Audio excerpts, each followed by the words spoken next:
The greenhouse is from, I think, the late 50s. So I know we're over 50 years old for sure. And our main mission for the conservatory is supplying plants for teaching. Our second mission is as outreach. We're a living museum and we have rare plants. We do a lot of tours. So anywhere from second graders, I would say, all the way up to master gardeners. We've had dermatology grad students come through. We've had textiles classes come through, and all different backgrounds. We have 9 student workers. So everyone's in, quote, the trenches, and students are always wondering, oh, do I have to be a plant major? No, we actually want to recruit more people who are not, who are just sort of wondering if they want to get into plants. It's a great career, but it's also a great hobby. So don't stress out too much. I just popped open. We have this big one here. Wow! Holy moly!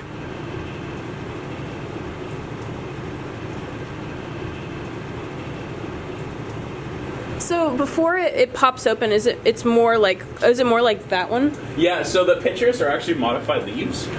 And what looks like the leaf blade, like what would be a typical leaf, is called the phylode, which in most plants is just kind of a small leaf base, and it's not even present in a lot of plants.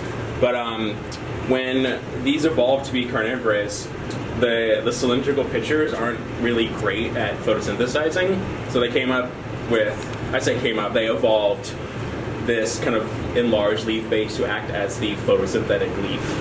Actual true leaf is that. And they start off as these little, kind of like this, little tendrils. And then, botanically, this is the petiole, which is the normal, like, little leaf stalk that holds the leaf to the, or attaches the leaf to the stem. And then this leaf will inflate up, kind of like this. So it starts like that, and then just kind of inflates, and eventually pops open. That's the biggest Nepenthes truncata I've ever seen. I had, when I was down in Southern California, I had a greenhouse with a bunch of Nepenthes in them, and one of them was a hybrid between Nepenthes truncata and then another Nepenthes lowii.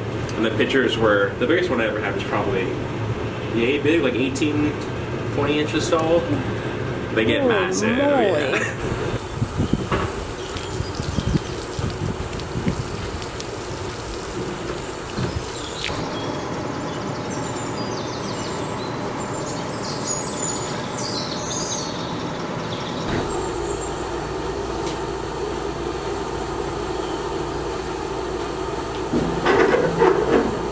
Whenever there's multiple student employees in at a time, we all like to team up on tasks. So like last week with our cactus garden, we had like 5 or 6 people out there at a time, all planting together and getting it done. So that worked out nice. I would definitely say like a majority of my close friends that I've made throughout my time here at Davis have been from the conservatory or connected to the conservatory in some way, because we all just passionate about plants and being outside in general and things like that. So I feel that it's really brought us close together, and I really love working with the people here.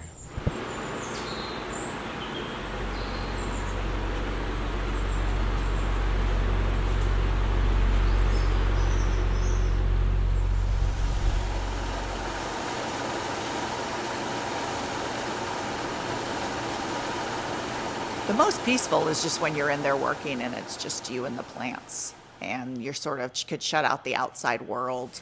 I would say if you're in there, just the plants working on a rainy day, that's the best. There's nothing beats being inside the greenhouse on a rainy day, listening to the rain come down. Like any job, it has its stresses, but I can't really complain. Sometimes, we even have students who just want to come and veg out and not think about anything, and we need pots washed, and they're like, can I wash pots today? And we'll let them. Even when it's hectic, it's fun.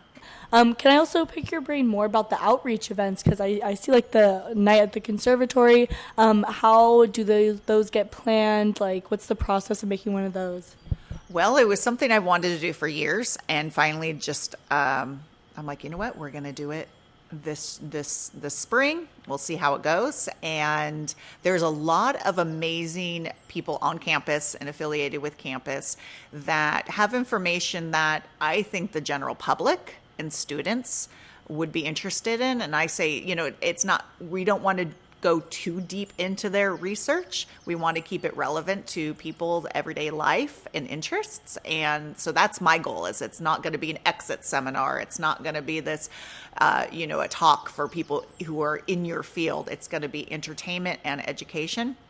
And so, of course, I looked around, and my students and people I knew just right in the vicinity of the conservatory, they were up first. So we're doing a spring, and then we're going to start it up again in fall, because most students and people are busy in the summertime.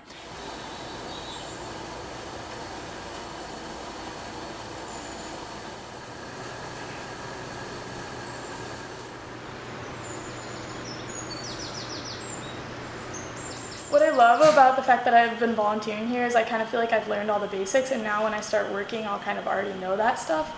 And also I love having my hands in the soil, because I feel like it's just really healthy for me, and it kind of connects me to Earth. Yeah, so they're growing in, it's long-fibered sphagnum moss, and underneath is kind of old, dead, long-fibered sphagnum. And it's great because it holds lots of water, and it's relatively loose, so the roots can get air, and there's not a lot of like rot issues. And then on top is live sphagnum, so it grows in those little like bushy billows, and then over time it dies away, and you get like this kind of stratification of dead old moss and then new living moss. I don't know. Yes, I met Chawn. Yeah. Okay, you met Chawn. Yeah. So he does most of the orchids and the carnivorous, but he's leaving this year, and I kind of talked to him, and I'm like, would I be able to maybe take over a little bit once you leave? And he said, totally. So I've kind of been trying to get into that and get into, you know, his care routine and figure all that stuff out. I don't know. And I came here as an undergrad, as an intern, and I said, if I'm ever in Davis, I want to work here. And it took many years. I volunteered and then, you know, since we just have a limited number of staff people, it took a few to retire, and then I got hired on just because, you know, I've been working in the plant field my whole entire life. So that's it. I think, you know, there's this term I forget who coined it, but plant blindness. You'll pay attention to all the squirrels because they run across, but people aren't noticing these giant living beings. I mean, it's just every plant has a story that you could go on probably for at least a half hour with every plant, if not more.